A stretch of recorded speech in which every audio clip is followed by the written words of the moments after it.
Sister Raina منظور، Saint marriage convent سائیور۔ انجیل مقدس مرکز کے مطابق اس کا 3 باب 20 تا 21 آیات۔ اور وہ ایک گھر میں آئے اور اتنا ہجوم جمع ہو گیا کہ وہ روٹی بھی نہ کھا سکے۔ جب اس کے متعلقین نے یہ سنا تو اس پر قابو پانے نکلے، کیونکہ کہتے تھے کہ وہ دیوانہ ہو گیا ہے۔ انجیل مقدس کے وسیلے سے ہمارے گناہ معاف کیے جائیں۔ اے مسیح تیری ستائش ہو۔ آپ سب کی مسیح یسوع میں سلامتی ہو۔ آج ہم عالمگیر کلیسیا کے ساتھ مل کر مقدسہ ایگنس کا یوم یادگار مناتے ہیں۔ یہ مقدسہ عمر میں بہت ہی چھوٹی، لیکن انہوں نے چرچ میں بہت ہی اعلیٰ مقام پایا۔ انہوں نے غیر معبود کے آگے قربانی چڑھانے سے انکار کیا، اور ان لوگوں نے ان کو جسمانی ریمانڈ کے ساتھ بہت ہی اذیتیں دی، اور وہ اسی اذیت میں خوشی کے ساتھ خدا یسوع مسیح میں سو گئیں۔ اور وہ تمام لوگوں کے لیے جن کو جسمانی طور پر اذیتیں دی جاتی ہیں، ان کی مربیہ کہلاتی ہیں۔ اور آج کی انجیل مقدس میں ہم سنتے ہیں کہ خدا یسوع مسیح کے بارے میں اس زمانے میں بھی لوگ ان کے مخالف تھے۔ وہ خدا یسوع مسیح کے اعلیٰ اور عظیم کاموں کو دیکھتے تھے، لیکن ان پر ایمان نہیں لاتے تھے۔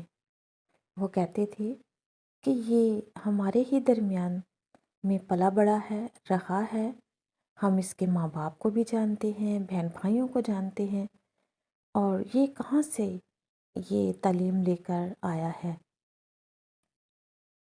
اور ہمیشہ اس کی تعلیم کے بارے میں مختلف سوالات، مختلف رائے رکھتے تھے، اور خداوند کی تعلیم پر عمل نہیں کرتے تھے۔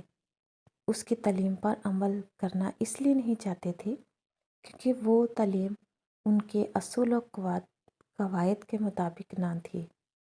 وہ چاہتے تھے کہ وہ ان اصولوں کو، ان باتوں کو مانیں جو ان کے لیے فائدہ مند ہو۔ تو اس لیے وہ خدا یسوع مسیح کو کہتے تھے کہ اس کا دماغ چل گیا ہے، یہ جو تعلیم دیتا ہے یہ یہودیت کی بالکل الٹ ہے۔ تعلیم جو خدا یسوع مسیح دیتے تھے وہ انسانوں کی بھلائی کے لیے، اچھائی کے لیے، بہتری کے لیے، ایک دوسرے کو پیار اور محبت کے لیے تھی، لیکن وہ ان چیزوں کو سمجھنے سے انکار کرتے تھے۔ تو میرے عزیزوں، آئیں آج ہم خود سمجھیں، جانیں، پرکھیں کہ خدا یسوع مسیح آج ہم سے کیا چاہتا ہے۔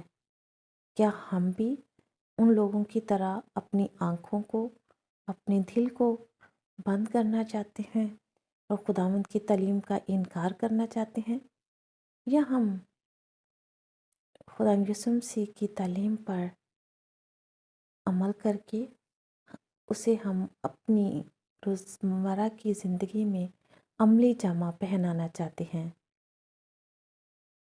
تو آئیں آج ہم خداوند کے پاک کلام کو پڑھیں، سمجھیں، سیکھیں، اور پھر اپنی عملی زندگیوں میں عمل کریں، اور اپنی عملی زندگیوں میں عمل کرتے ہوئے، اپناتے ہوئے دوسرے لوگوں کے لیے بھی خدا یسوع مسیح کا پرچار کریں، انہوں نے یسوع مسیح کی تعلیم سے آگاہ کریں کہ ہم واقعی ہی خدا یسوع مسیح کے پیروکار ہیں۔ جس طرح آج مقدسہ ایگنس نے اپنی زندگی سے بتایا کہ کوئی بھی چیز یا کوئی بھی ایسا عمل اسے خدا کی محبت سے نہیں روک سکتا۔ ایون انہوں نے اپنی زندگی کی پرواہ بھی نہ کی، انہوں نے اپنی زندگی کا عظیم نذرانہ خدا کے حضور پیش کر دیا۔ تو آج ہم خدا سے یہی دعا التجا کرتے ہیں کہ خدا باپ ہمیں بھی یہ فضل، ہمت، طاقت بخشے کہ ہم وقت آنے پر اپنے ایمان میں مضبوط رہیں، چاہے ہمیں اپنی زندگیوں کے نذرانے ہی کیوں نہ پیش کرنے پڑیں۔ مسیح ہمارے خداوند کے وسیلہ سے آمین۔